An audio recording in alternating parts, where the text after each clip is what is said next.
มีสู้บางโอนต่างคณีมาดองเตี้ยให้สวากบมาการแวะติใบได้เลิกนี้ปูยังนึงแต่ใจประเภทซาบนต่อเตี้ยปีกาตาเนี่ยผลิตมีตะกาหรือก่อบางโอนจนจิตดาวเพติกกดหนังปลาวิธีศาสตร์แบบนาคราดำใบซับไซอัมปีว่าปทอปไปในหรือก็จีเพซาระบอจนจิตดาวเพติกได้เมียนในขนมปฏิกรรมบิจิให้ตาวิธีศาสตร์ต่างๆนุ๊กอาจช่วยแบบนาคราจีบใส่มวยเตี้ยซาคือดำใบเอาบางโอนจนจิตดาวเพติกกดโยลำปีอักขระกรรมปปอนซับไซจังดับเบิลกดใบใจทาตาปอเมียนปัดยังถือมือตะเลอไว้คณะให้ปอเมียนมันปัดยังใบใจได้ระเบียบนางจังตลับเอาไว้ยังหนึ่งตะจูบจมูกหนึ่งเนี่ยใจมันเล็กดอกได้ให้กดหนึ่งใจมันเล็กเจียต้นกลมนัดดำนางเอาบองปอนจนเจียดำเสียงติดจะมีสู้บองมาดองติดจ่าบองจ่าในขนมเวทนี่ยังหนึ่งแต่ใจแบบเพียซาคเนียทาตาบอง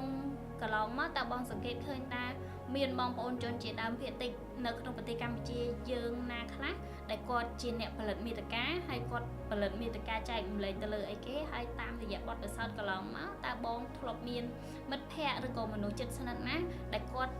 บ้านผลิตมีตะกาใจมันเลยดำใบซับไซแต่ตรงนึงวัดปะทอไปในบองหรือแต่จ้าบาดคนสิเลี้ยงปัจจุบันยังเคยทาซับไซหรือก็วิสัยการปรับประปอนซับไซนั่งวีมีนเกฮาดาสาระสำคัญให้ช่วยสมรุมาจำนวนเชิญให้ก็ไอเพื่อเอากรมกระชีเนี่ยมาจำนวนบานเพื่อเป็นสเนหรือก็เพื่อจีบกรรมบอกครูนตามยาประปอนซับไซได้ยิงกระเลยมาคืนมันทำแต่กับจีก็รอในปฏิเสธเซนนะตลบมาวิ่งถ้าเขียมทลอบมีนมันแพะกระชีเนี่ยสกอร์ก็ทลอบผลิตเมตกามันแต่ถ้ายิงทลอบยิงเมียนให้กอดชีเมียนเนี่ยดับผลิตในปตสแกมปัจจุบันนี้ยังเคยอยู่จนเมียนปีกรมปีตะใบกรมเมียนกอดมาปีจุดเฉดำปีติจระให้หนึ่งตำปูนให้หนึ่งปลายโดยชีกระงได้จังนะปัจจัยชีปัจจุบันยังเคยจะได้ชรานก็ถั่วเรื่องนั้นหนึ่งตำปูนก็เลยชีจุดเฉดำปีติปลายได้บ้านในแคร์ดากรีฮะปกติชีอยู่จนให้ทำไมเมนโอนม้วนกอดมาปีจุดเฉดำปีติปลายกอดจะจริงพิซซ่าคลุนอันปัจจัยขนมตำรงในแรปจังนะ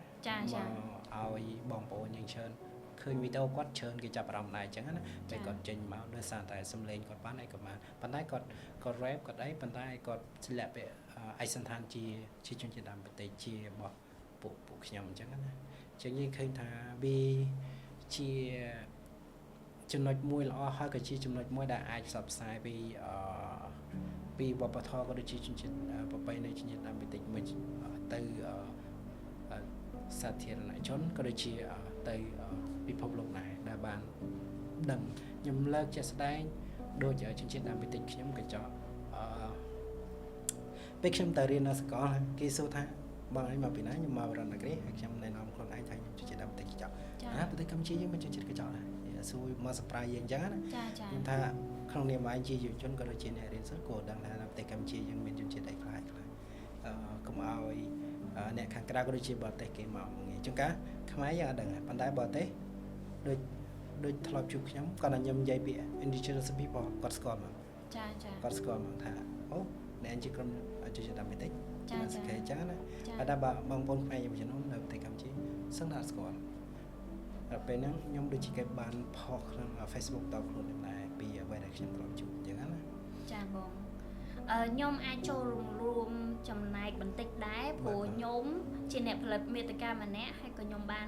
ตัวการเรียนโซให้ยมบานใจดัดระเบียงจนเจียดเพียติกให้น้องจนเจียดดำเพียติกแมนเตนเตอร์จองไอบองโอนได้กุปงได้สดับกาประเภทซาใจมันเลยเยิงนี่บานตัวดังได้ท่าจนเจียดเพียติกคือจีจนเจียดได้กดดันเติมไตมารวนในขนมปฏิกรรมเจียวตีหอโดยจนเจียดเวียดนามจนเจียดจามจนเจียด ចិនឬក៏អីអញ្ចឹងបានគេហៅថាជនជាតិភាគតិចនៃប្រទេសរបស់យើងតែសម្រាប់បងប្អូនជនជាតិដើមភាគតិចគាត់ជាជនជាតិដើមភាគតិចដែលគាត់រស់នៅក្នុងប្រទេសកម្ពុជាតាំងពីយូរលង់ណាស់មកហើយគាត់មានវប្បធម៌ប្រពៃណីភាសារបស់ខ្លួនឯងអញ្ចឹង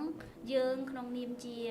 អ្នកទស្សនាជាប្រជាពលរដ្ឋទូទៅនៅក្នុងប្រទេសកម្ពុជាយើងគួរតែបែងចែកឲ្យច្បាស់រវាងជនជាតិដើមភាគតិចហើយនិងជនជាតិភាគតិចដែរត្រឡប់មកវិញរឿងអ្នកផលិតមាតិកាខ្ញុំចាប់អារម្មណ៍ហើយសង្ឃឹមថាបងប្អូនជនជាតិដើមភាគតិចយើងផ្សេងទៀតមិនមានតែភាសាមានន័យថាមានតែជនជាតិដើមភាគតិចប៉ុន្មានតែគាត់បានបញ្ចេញនឹងទេសង្ឃឹមថាខាងកញ្ចក់ហើយនិងបងប្អូនជនជាតិដើមភាគតិចផ្សេងទៀតគាត់នឹងអភិវឌ្ឍខ្លួនឯងខ្លាយទៅជាអ្នកផលិតមាតិកាមែនតើទៅខ្ញុំធ្លាប់ឃើញអ្នកផលិតមាតិកាដែលខ្ញុំស្គាល់មានប្អូនរ៉ូម៉ានណាមដែលគាត់ចែកម្លែកតាក់ទងនឹងភាសាចារាយដែលជាភាសាទូទៅអញ្ចឹងជានេះគឺជា model មួយឬក៏ជាវិធីសាស្ត្រមួយសម្រាប់ឲ្យគេស្គាល់បងប្អូនជនជាតិដើមភាគតិចតាមរយៈភាសាដែរហើយមួយវិញទៀតដែលមុនណាមទៀតខ្ញុំឃើញប្អូនគឹមភាគាត់ជាអ្នកផលិតមាតិកាហើយគាត់ព្យាយាមតែចែកវិភាសា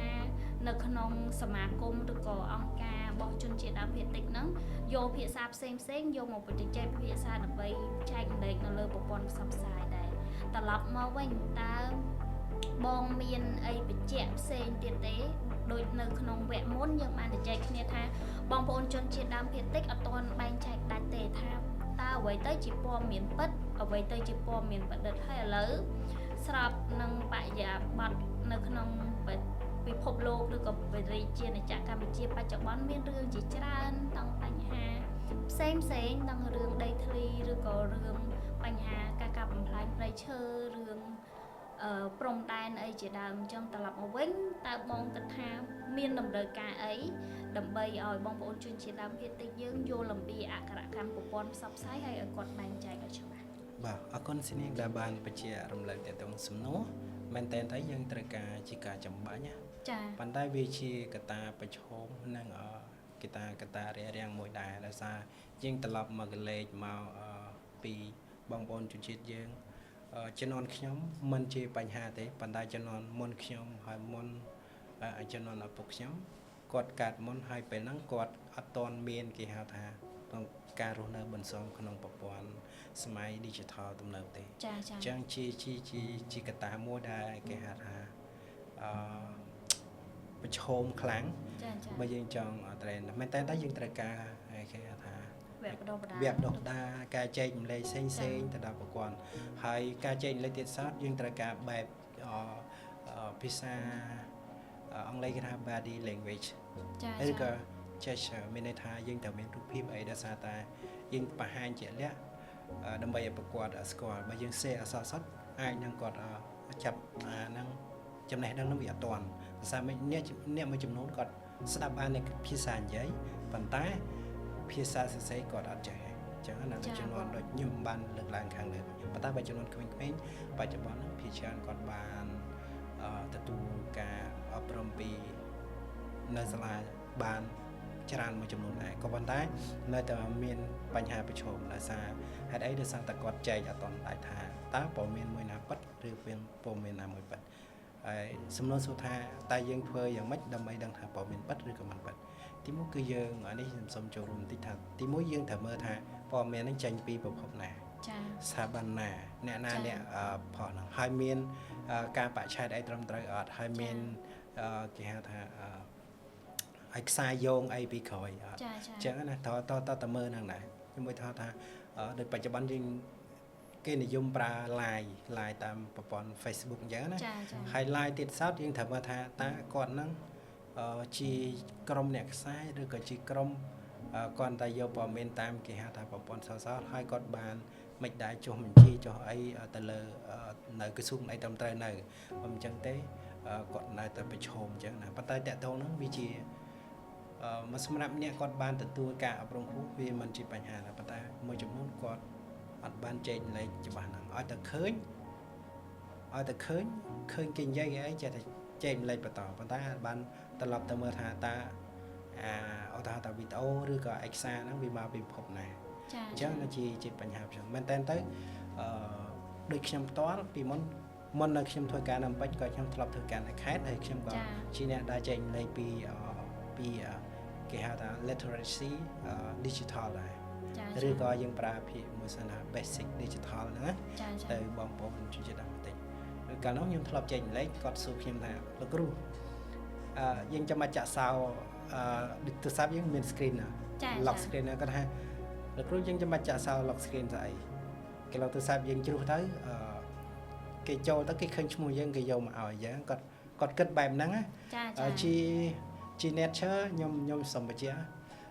ជា nature របស់ជនជាតិដើមភាគតិចយើងពីមុនគឺយើងមានគេហៅថាទម្លាប់សាមគ្គីសាមគ្គីគឺយើងមានអីជារបស់រួមហើយយើងពិចារណាមុនដែលយើងរស់នៅបច្ចុប្បន្នគឺយើងរស់នៅបែបគេហៅថាជារបស់រួមណាធ្វើអីរួមគ្នាមានអីចែកលេខឲ្យរួមដូច្នេះគាត់នៅជាប់គេហៅថា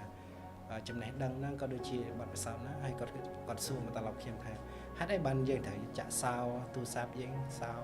អីផ្សេងគេលោកជ្រុះទៅមានអ្នកផ្សេងហើយយើងត្រឡប់មកបច្ចុប្បន្នសួរថាមានអ្នកចិនល្អយើងច្រើនអត់มันងាយទេអញ្ចឹងណាអញ្ចឹងហើយមួយទៀតយើងបានបញ្យល់គាត់ថាទូរស័ព្ទយើងមានព័ត៌មានច្រើនថាយើងប្រើកុំធនាគារយើងប្រើអីផ្សេងបើសិនជាយើងអត់ចាក់សោគេចូលមកគេយកទៅលុយយើងចាយហើយមួយទៀតបើសិនជាគេចង់ធ្វើបាបយើងគេយកព័ត៌មានតខ្លួនរបស់យើងដាក់ក្នុងថា Facebook Telegram Instagram WhatsApp អីផ្សេងហ្នឹងអញ្ចឹងចែកម្លែកទៅបើសិនជាករណីដែលគេចង់ធ្វើបាបយើងបញ្យល់គាត់បែបហ្នឹងអញ្ចឹងប៉ុន្តែនៅតែមានគាត់ថាក្នុងភូមិ100នាក់ដែលអាចប្រើប្រាស់បានប្រហែលជា30នាក់ទៅ40នាក់អញ្ចឹងមនុស្សច្រើនហ្នឹងហើយបានខ្ញុំបានលើកឡើងថាវាជាកត្តាប្រឈមចាបាទហើយមួយទៀតខ្ញុំចង់បន្ថែមដែរថាមែនតើនៅជាកម្រិតខ្ញុំមានកូនចិត្តមួយអនាគតទៅខ្ញុំ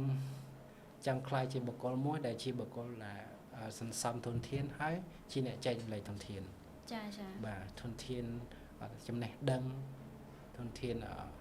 សម្ភារៈអីផ្សេងអញ្ចឹងណាដូចជាតកតងនឹងស៊ីនាងបានលើកឡើងមិញថាតកតងនឹង digital data ខ្ញុំចង់ធ្វើអីឬក៏មានកូនចិត្តអីឬក៏ធ្វើម៉េចដើម្បីឲ្យជួយសម្រួលហ្នឹងណាសម្រាប់ខ្ញុំផ្ទាល់ខ្ញុំមានកូនចិត្តចង់ចងក្រងអ្វីដែលជាចំណុចល្អហើយជាវិធីសាស្ត្រឬក៏របៀបប្រើប្រាស់ជាពិសេសក្នុងប្រព័ន្ធផ្សព្វផ្សាយណាចាតែប៉ុតខ្ញុំក៏មានកំពុងតែធ្វើសភៅមួយសម្រាប់ជា history ហើយក៏ជាសភៅចងក្រងដែរអញ្ចឹងណាដើម្បីធ្វើជាបទពិសោធន៍ជាចំណេះដឹងដល់អ្នកជំនាន់ក្រោយចាអរគុណច្រើនបងសម្រាប់ចែករំលែកខ្ញុំគិតថាពេលដែលបងចែករំលែកមានកលឹះមួយដែលត្រូវមានន័យថាយើងកុំជឿអ្វីគ្រប់យ៉ាងដែលយើងឃើញនៅលើប្រព័ន្ធផ្សព្វផ្សាយជាពិសេសសង្គម Facebook អញ្ចឹងដូចបងបានបញ្ជាក់អញ្ចឹងយើងត្រូវទៅឆែកមើលថាតើនរណាគេជាអ្នកផលិតមាតិកាហ្នឹងតើនរណាគេជាអ្នកសរសេរហើយប្រភពព័ត៌មានហ្នឹងចេញពីណាអញ្ចឹងនេះមិនមែនជាចំណេះដឹងសំខាន់តែសម្រាប់បងប្អូនជនជាតិដើមភាគតិចទេបងប្អូនខ្មែរប្រជាពលរដ្ឋខ្មែរទូទៅក៏យើងគួរតែស្វែងយល់ដូចគ្នាដើម្បីយើងកាត់បន្ថយព័ត៌មានមិនពិតនៅលើប្រទេសកម្ពុជារបស់យើងជាពិសេសប្រព័ន្ធផ្សព្វផ្សាយនៅក្នុងស្រុករបស់យើងអញ្ចឹងអរគុណបងហើយជូនពរបងខ្លាយទៅជាអ្នកផលិតមាតិកាមួយរូបហើយចែករំលែកអំពីធនធានវប្បធម៌ប្រពៃណីរបស់ជនជាតិកញ្ចក់នៅលើប្រព័ន្ធផ្សព្វផ្សាយដើម្បីឲ្យខ្ញុំនិងប្រជាពលរដ្ឋទូទៅនៅក្នុងប្រទេសកម្ពុជាឬក៏អាចជាក្រៅប្រទេសទៀតព្រោះដោយបងបានលើកឡើងអញ្ចឹងបងមានសិល្បៈបែបប្រពៃណីរបស់ជនជាតិដើមកញ្ចក់ឬក៏ជនជាតិដើមភាគតិចផ្សេងទៀតអញ្ចឹងសង្ឃឹមថាប្រព័ន្ធផ្សព្វផ្សាយគឺជាឧបករណ៍មួយដែលនាំឲ្យពិភពលោកបានស្គាល់បងប្អូនជនជាតិដើមភាគតិចបន្ថែមទៀតហើយបងមានអីជាសំណូមពរចុងក្រោយដើម្បីយើងបញ្ចប់កិច្ចពិភាក្សាយើងនៅវគ្គនេះទេបងចា៎បាទអរគុណច្រើនសេនីក៏ដូចជាប្រិយមិត្តដែលទស្សនាបន្សុទ្ធរបស់យើងនេះសម្រាប់ខ្ញុំមានសំណូមពរមួយទី1ជាពិសេសបងប្អូនដែលរស់នៅក្នុងប្រទេសកម្ពុជាមិនថាបងប្អូនជាដើមប្រទេសក៏ដូចជាបងប្អូនភាគច្រើនក៏បងប្អូនផ្សេងទី1ត្រូវចាប់អារម្មណ៍ទៅលើជាដើមប្រទេសរបស់ខ្ញុំចាក្នុងប្រទេសកម្ពុជាថាតើមានប្រមាណហើយរស់នៅទីណាចាហើយ មានអីជាចំណុចសំខាន់ ចា ចឹងហើយទៅធ្វើអីដើម្បីសង្គមជាតិយើងទាំងអស់គ្នានេះជាមួយទៀតខ្ញុំក៏สนับสนุนទៅដល់អ្នកផលិតមាតិកាផ្សេងធ្វើកាន់ភ្ជាប់នៅគោលការណ៍គេហៅថាក្រមសីលធម៌ហើយនឹងប្រើប្រាស់ប្រព័ន្ធផ្សព្វផ្សាយក៏ដូចជាប្រព័ន្ធអ៊ីនធឺណិតទៅដល់អ្នកអតីតកុំយកគេហៅថាប្រព័ន្ធផ្សព្វផ្សាយរបស់យើងដើម្បីរកស៊ីប៉ុន្តែមិនខ្វល់ពីការប៉ះពាល់ទៅដល់អ្នកដទៃបាទសម្រាប់ខ្ញុំគិតថា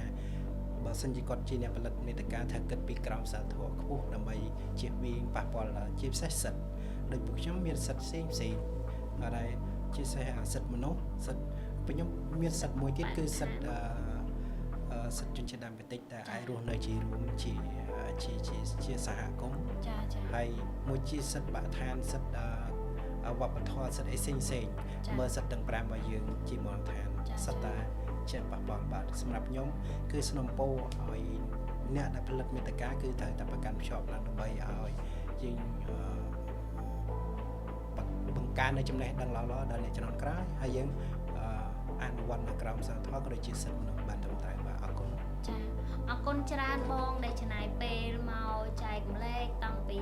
វគ្គទី1វគ្គទី2ហើយមកដល់វគ្គចុងក្រោយនេះដែលយើងបានទៅចែកពិភាក្សាគ្នាច្រើនដើម្បីរកកន្លឹះមួយថាតើប្រព័ន្ធផ្សព្វផ្សាយចូលរួមបែបណាខ្លះដើម្បីឲ្យមានការទៅចែកឬក៏បញ្ចេញ